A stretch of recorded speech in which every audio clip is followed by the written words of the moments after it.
People keep acting like the world is getting tougher, but have you noticed it's really just getting louder while everyone in it gets softer?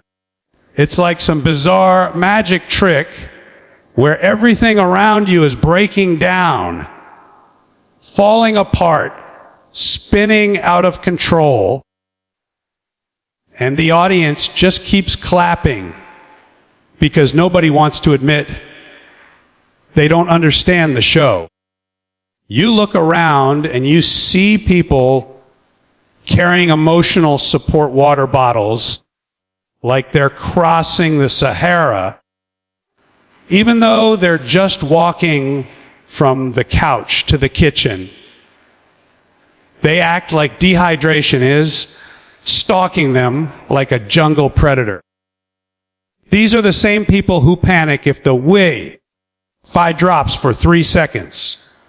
3 seconds. That's all it takes for a full meltdown, because the world trained them to believe that inconvenience is trauma. You watch people now, and you realize half of them are living in a permanent state of self-diagnosis. Every feeling becomes a condition. Every minor discomfort becomes an attack against their well-being. Every disagreement becomes violence. You don't even need real problems anymore. You just need the vocabulary of suffering. Learn a few new buzzwords, and suddenly you're a survivor of modern life. People don't even want solutions. Solutions would mean standing up, doing something, taking responsibility. No. What they want is an identity. They want to be special by being helpless, unique by being fragile, interesting by being overwhelmed. It's the first time in history where people brag about their weaknesses like their achievements. And the wild part, they're proud of it. They think it makes them deep. They think it makes them enlightened. They think it makes them different. But if everyone's doing it, you're not different. You're a trend. A walking, talking trend with a personalized victim playlist and a support group for getting out of bed before noon. Somewhere along the line, people confused comfort with strength. They thought being surrounded by conveniences made them evolve. But you can't evolve if you never do anything difficult. You can't grow if the world is padded like a nursery. People used to toughen up by going through life. Now they toughen up by watching motivational videos and repeating quotes like spells. Be strong. Believe in yourself. Protect your energy. Protect your energy. From what?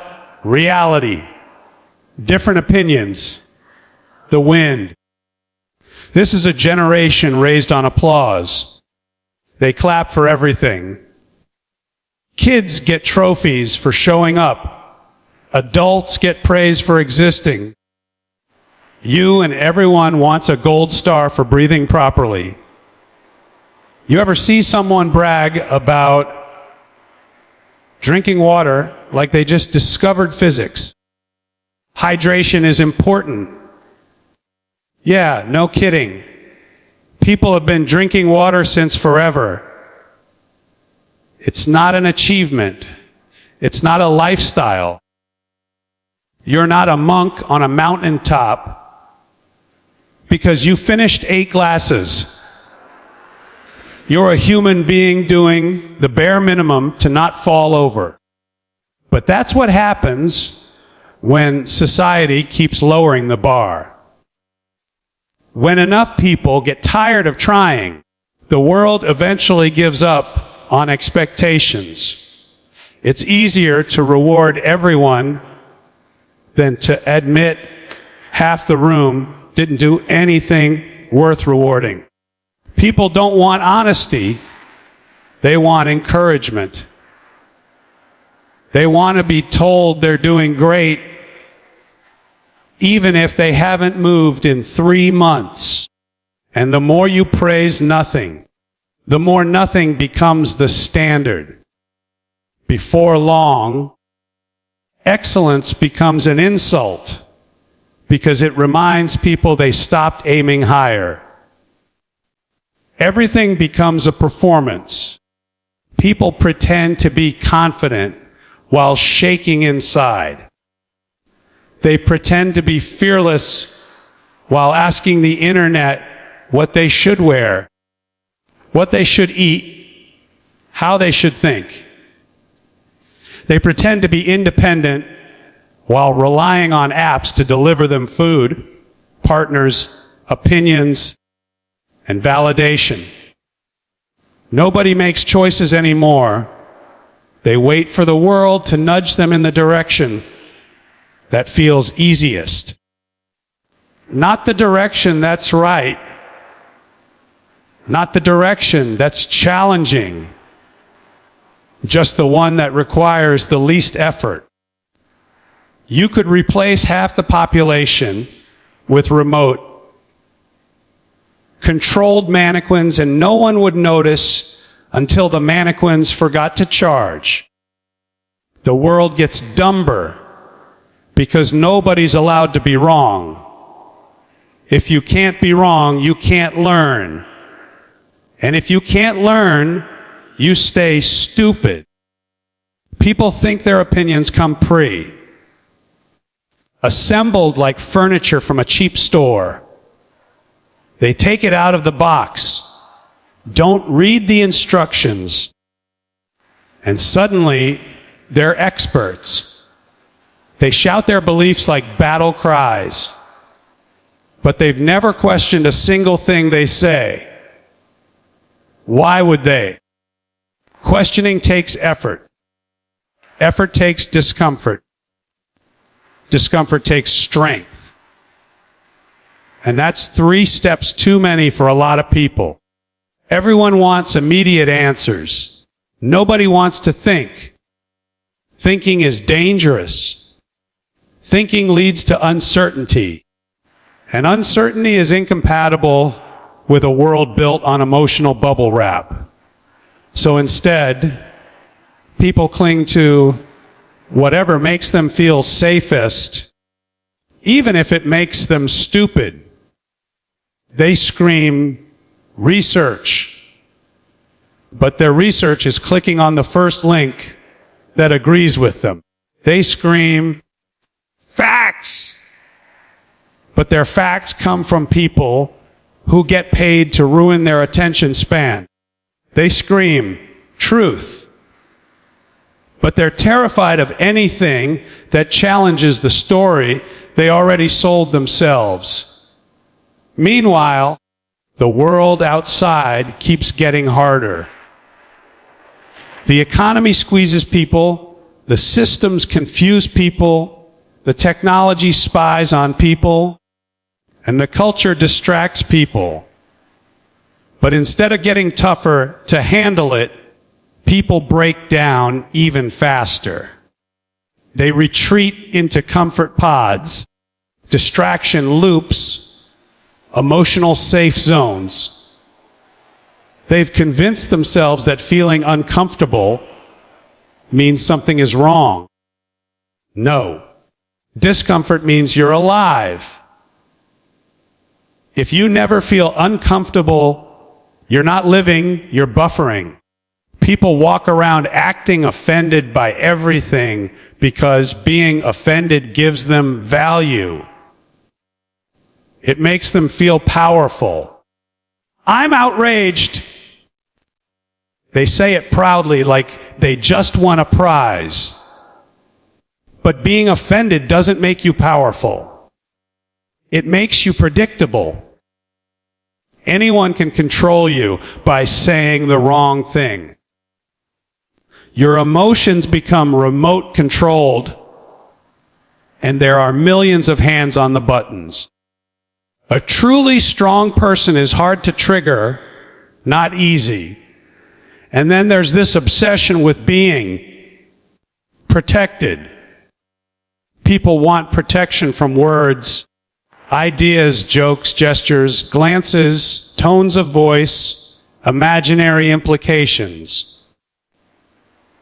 You could offend them by breathing too enthusiastically.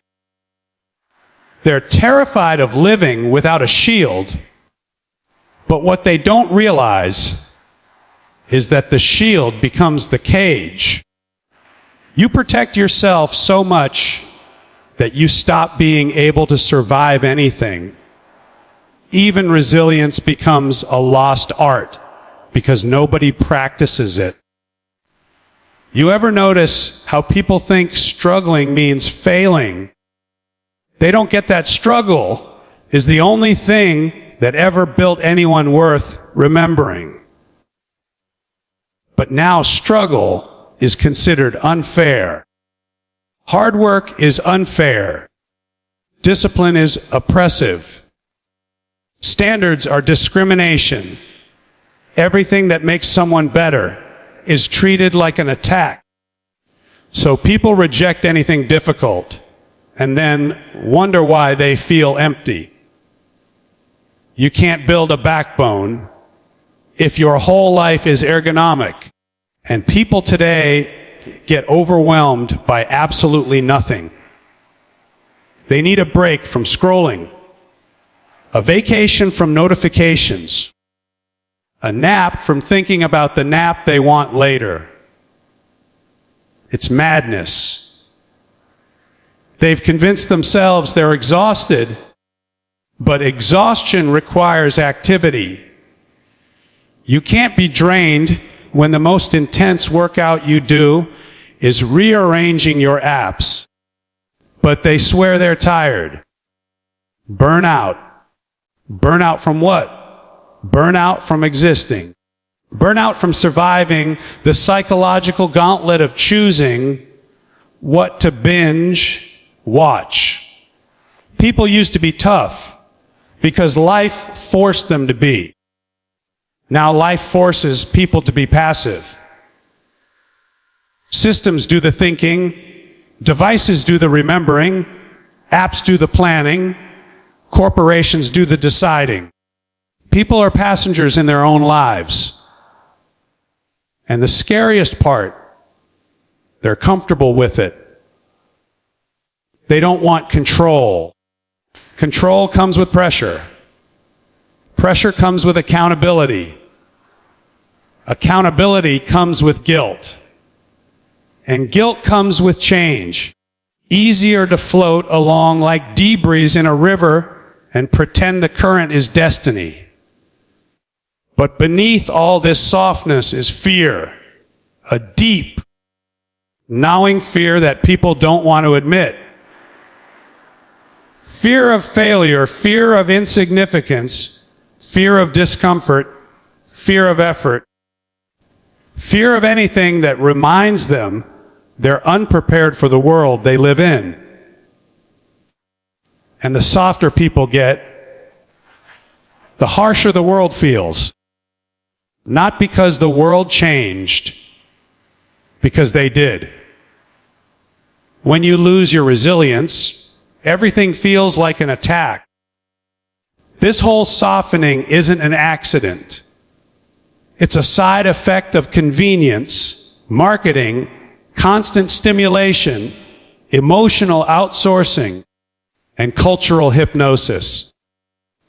People were told they deserve comfort at all costs, so they traded in their strength for ease.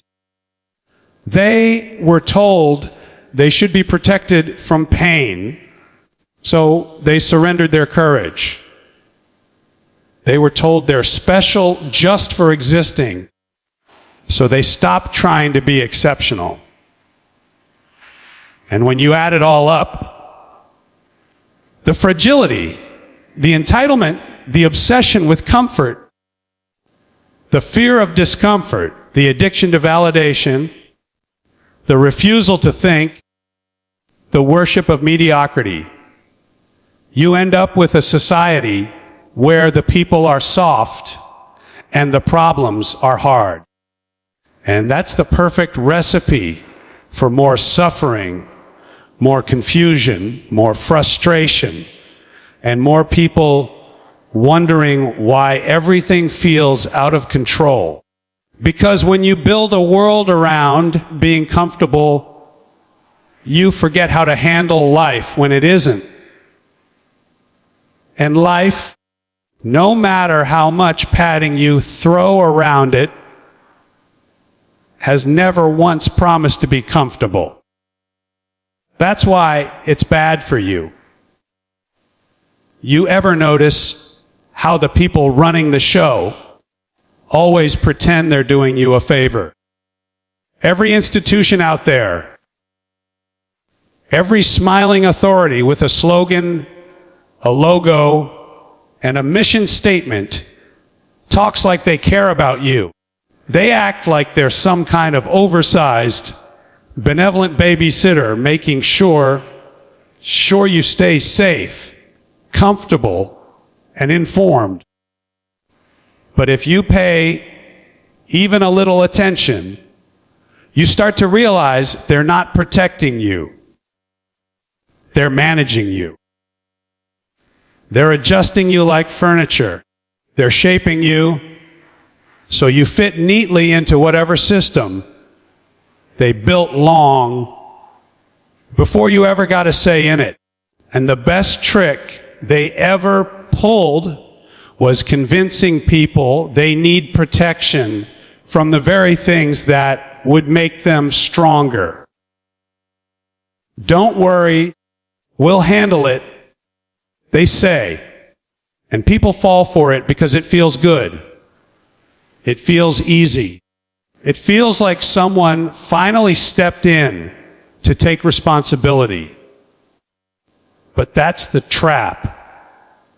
Once you accept the comfort, the control comes with it.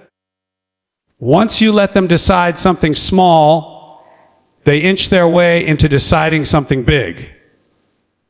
Before long, you're not living your life. You're following instructions. Look at how governments operate. They speak in reassuring tones, like soothing narrators, while quietly tightening the rules. They want you obedient, not informed. Compliant, not questioning. Busy, not aware. Because a tired, overwhelmed, distracted population is easy to manage. They keep you running in circles, chasing paychecks and promises, while they make decisions that affect your life more than anything you'll ever decide for yourself. And when you complain, they pat your head and tell you they're working on it. You could be sinking in quicksand, and they'd hand you a pamphlet on mindfulness. But it's not just them. Corporations do the same thing, only with sheenier packaging. They brand their manipulation like it's a product launch. They want you to believe they're your friend, your partner, your emotional support beverage. They give you loyalty points, inspirational commercials, and limited time deals. Not because they care, but because they know if they keep you entertained and slightly hopeful, you'll stay hooked. You're not a customer to them. You're a resource. Something they extract value from. And the moment you stop producing profit, they forget your name. Every big system has the same strategy appear helpful while quietly draining your independence. They don't want people who can think. They want people who can follow. They don't want people who question. They want people who repeat. They don't want people who stand up. They want people who submit with a smile. And the more exhausted you are, the easier that job becomes. It's why everything feels confusing now. Confusion keeps people passive. If you're confused, you hesitate. You pause. You wait for guidance. And they love that. They flood you with terms, forms, processes, disclaimers, instructions, policies that contradict themselves. It's not incompetence. It's design. Chaos disguised as order. Uncertainty disguised as structure.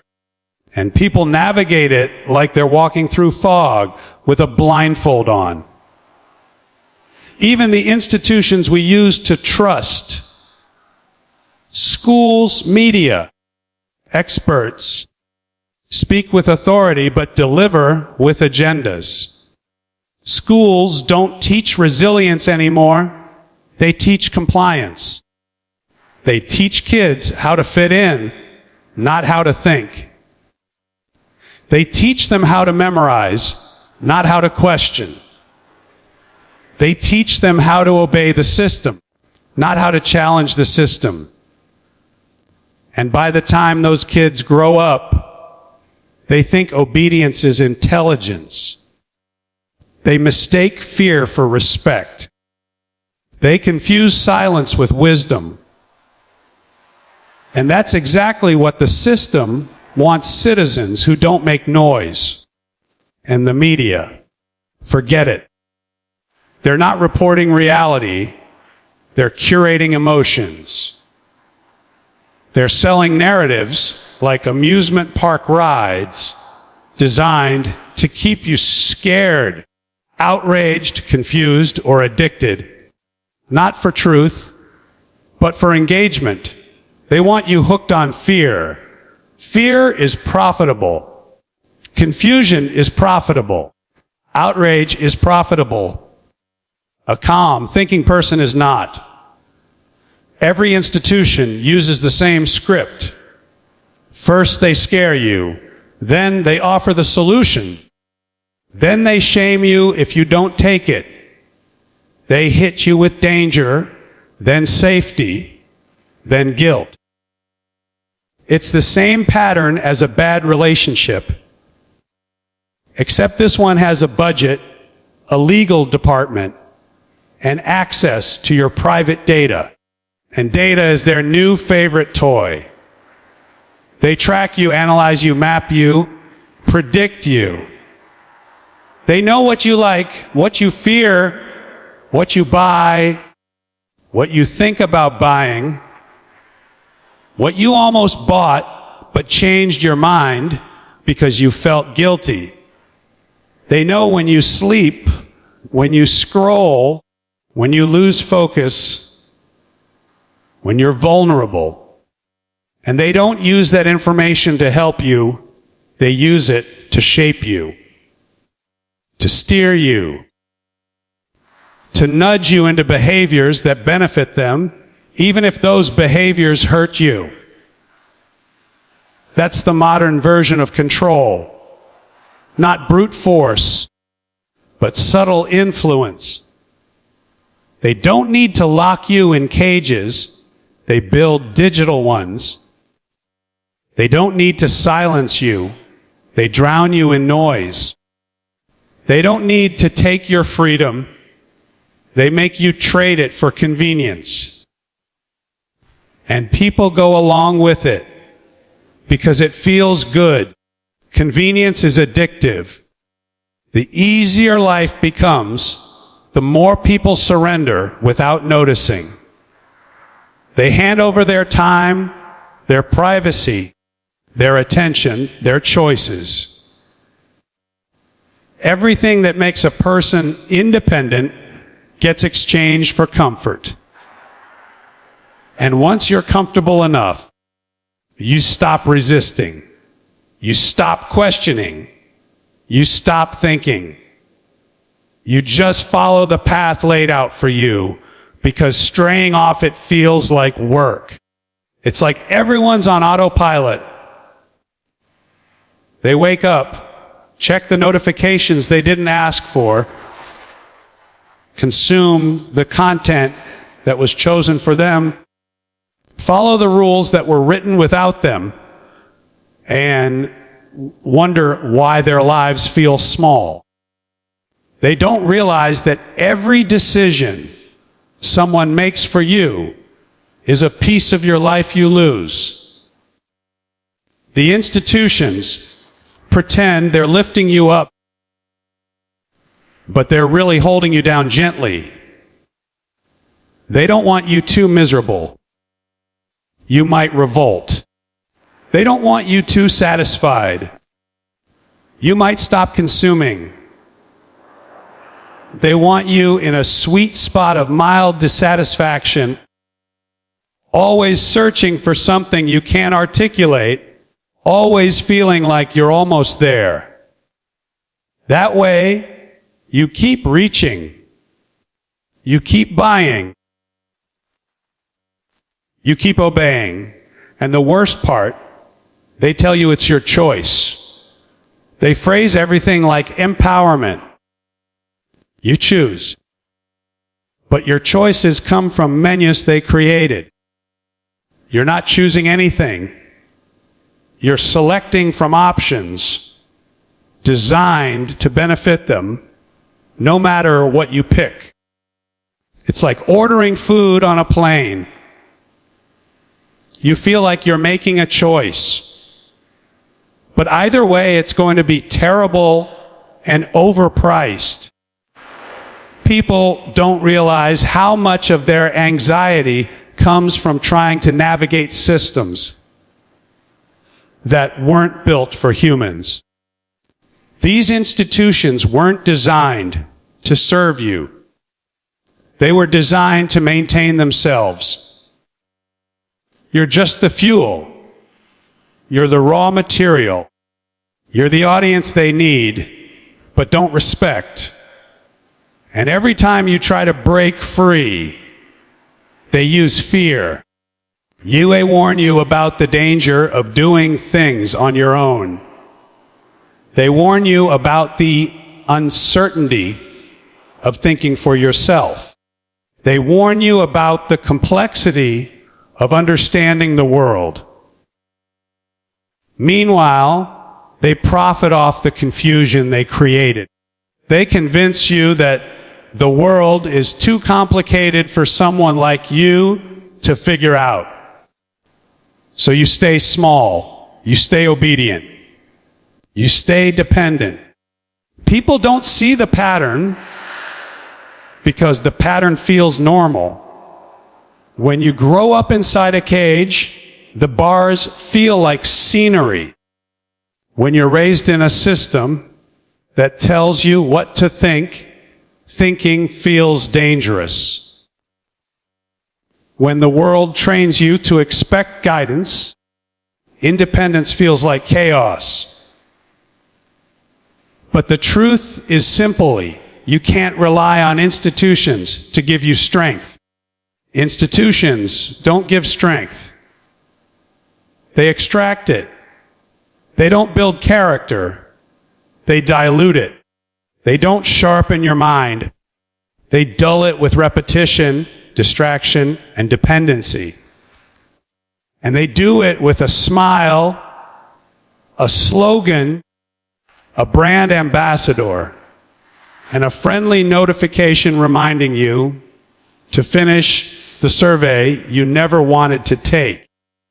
People let these systems dominate their lives because they think the institutions are too big to fight. But power isn't about size, it's about influence. And influence is strongest when it's invisible. When people don't know they're being shaped, they think their cage is freedom. The world is full of people waiting for permission to think, waiting for approval to act, waiting for someone to tell them what matters. They don't see that the very institutions pretending to guide them are the same ones making them weak, confused, passive, and dependent. And once you see it, once you actually notice how many of your fears, habits, opinions, and choices were handed to you, you realize something very simple. That's why it's bad for you.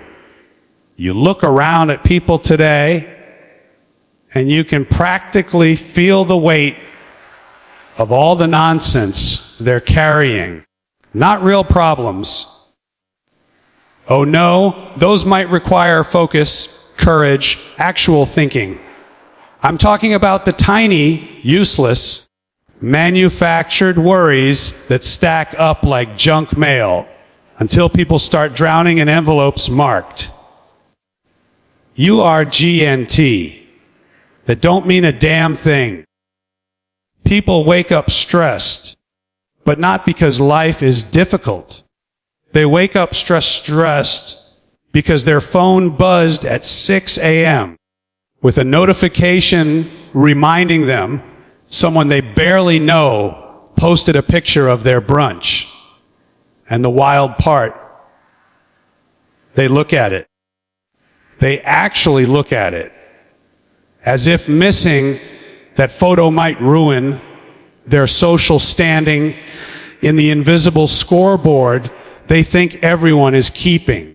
Modern life is a carnival of fake emergencies. You've got people losing sleep because a stranger online disagreed with them about pineapple on pizza.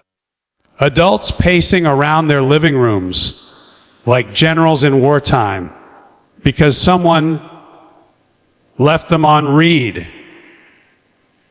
People sweating through their shirts because they got fewer likes than yesterday. You realize at some point they aren't reacting to life. They're reacting to the noise. And the noise never stops because the world figured out the easiest way to keep people quiet is to keep them constantly busy with things that don't matter. It's genius when you think about it. You bury people under trivial crap, and suddenly they don't have the time or mental space to deal with the real problems. The things that actually affect their lives, their future, their sanity.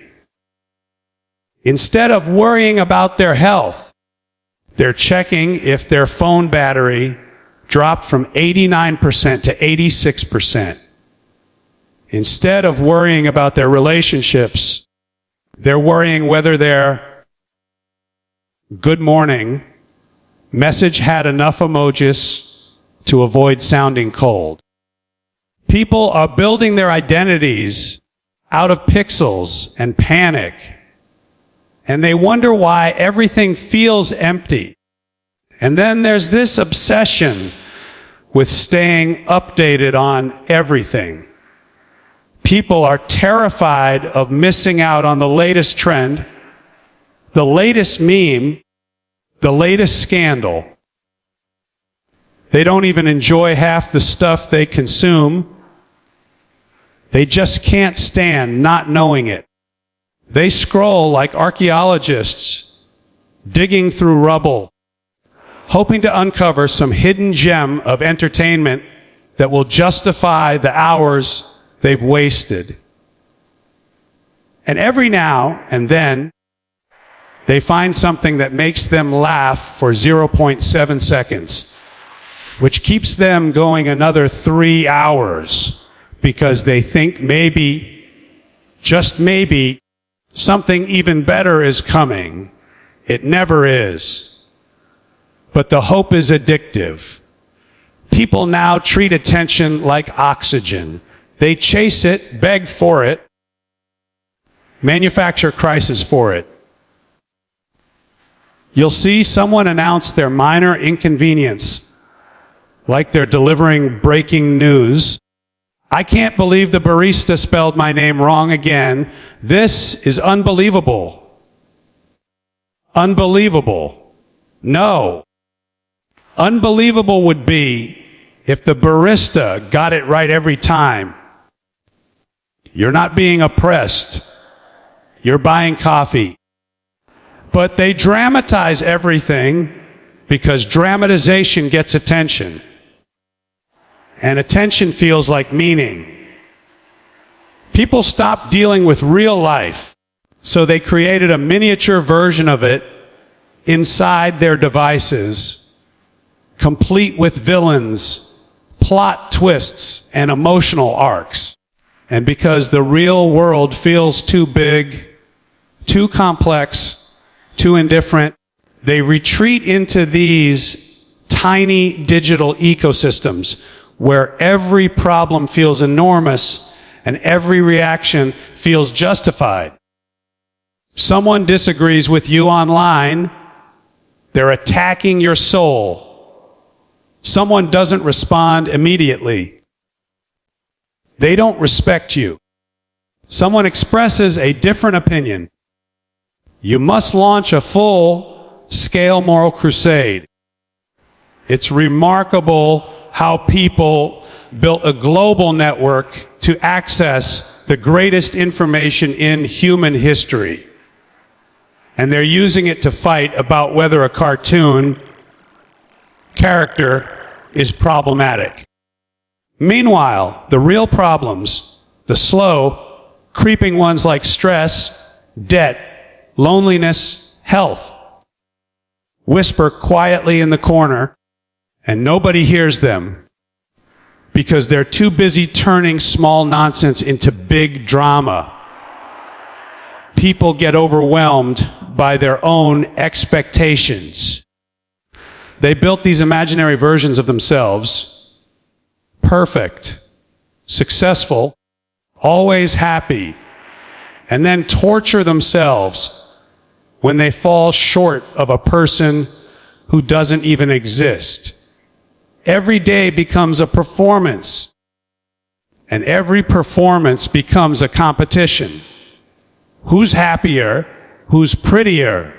Who's more productive? Who's traveling? Who's hustling? Who's grinding?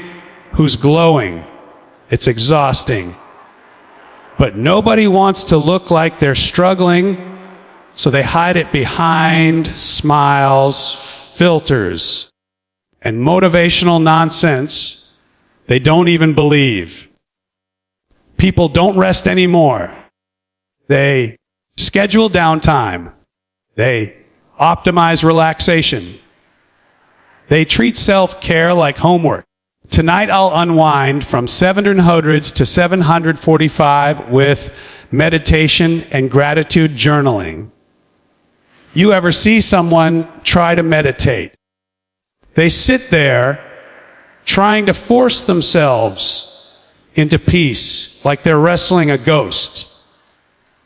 They're stressed out trying to relax. Only modern life can make rest feel like pressure. And the stress keeps building, not because life got harder, but because everything is turned into a competition. People compete over who's tired, who's busy, who's stressed. They brag about burnout like it's a merit badge. Being overwhelmed became a status symbol. If you're not collapsing, you're not trying. If you're not exhausted, you're not ambitious. If you're not mentally disintegrating, you're not hustling hard enough. People turn life into a sprint, then wonder why they can't breathe at the finish line. But here's the real kicker. Half the stress people feel comes from problems that were handed to them. Problems they never chose. Problems that exist because companies and platforms and systems figured out how to keep people addicted to noise. They don't want you calm. Calm people think. Calm people reflect. Calm people make changes. But if you're stressed, overstimulated, sleep deprived, and constantly reacting, you're easier to control. You're too busy juggling nonsense to notice the bigger things being quietly taken away from you. And everyone acts like they want peace. They talk about peace like it's some noble pursuit. But when peace actually shows up and things get quiet, they panic. Because peace forces you to face yourself. Peace removes the distractions. Peace exposes the emptiness underneath all the noise. And most people don't want that. They'd rather scroll, argue, panic, repeat. Noise feels safer. Stress feels familiar. Chaos feels normal. People now treat silence like it's uncomfortable. They can't sit alone without grabbing their phone like it's a life raft. They eat with it, walk with it, shower with it, sleep with it. They need the distraction because the moment the noise stops, the thoughts start. And thoughts can be dangerous, especially the ones that reveal how little of their stress actually came from their own lives and how much was injected into them by a system that profits from unrest. You can see it everywhere. People drifting through life on autopilot, reacting to every buzz, beep, and breaking headline like they're being summoned by invisible masters. And they swear they're in control, even as they let their emotions get yanked around by every latest outrage. They think they're informed because they consume news, but all they're doing is eating emotional fast food. Quick, salty, addictive, and guaranteed to leave them feeling worse. And it's not that people don't feel real pain. They do. But the world keeps throwing fake problems at them so fast that the real ones get buried.